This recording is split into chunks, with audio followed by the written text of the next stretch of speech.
Probably the most confusing part of my Instructable was how to pin out a keyboard.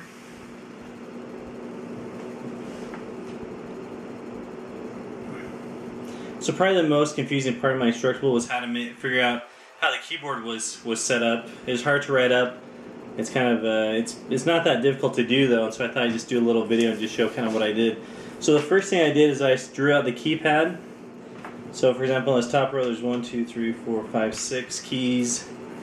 So I just drew 6 circles. Next one there's 1, 2, 3, 4, 5, 6, 7. So I drew 7. It's kind of like that, right? So just knowing, just to keep track of what I was doing. And then there's these little leads on this circuit board, if you can see those. So you probably see them better in the pictures on the Instructable. There's just little leads right here. And so then I just drew some little circles to represent those.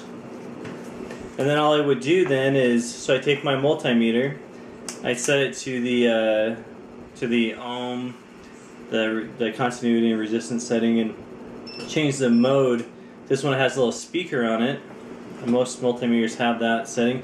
When we touch the leads together, it makes a sound. So it's basically just to test for continuity, so see where wires are connected.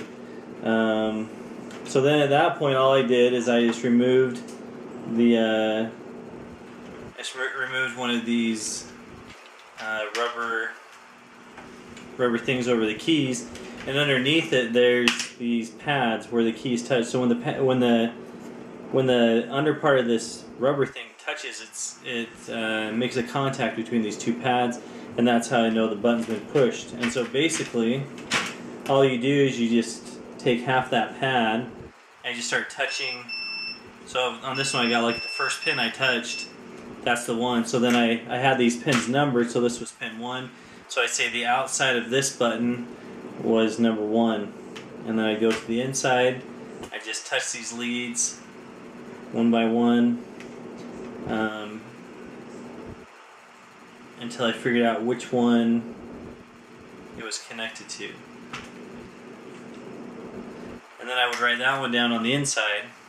And so then over time, as you do all of them, you know, okay, which pads are connected to which of those leads, and then you can use that to figure out how to hook them up. The way that these keypads kind of work, they're basically on a kind of a grid system. They're a matrix type keyboard. So a lot of keyboards you'll buy for microcontrollers are set up the same way. So you just have rows and columns. So for example, if I need to get input from this 3x3 keypad, then I need 6 pins from the Arduino. And so then it uses, it basically says, okay, you know, I know these two are connected, this one and this one, so that's got to be this key right here. And so that way you don't need one pin for every button, so it just lets you connect more buttons.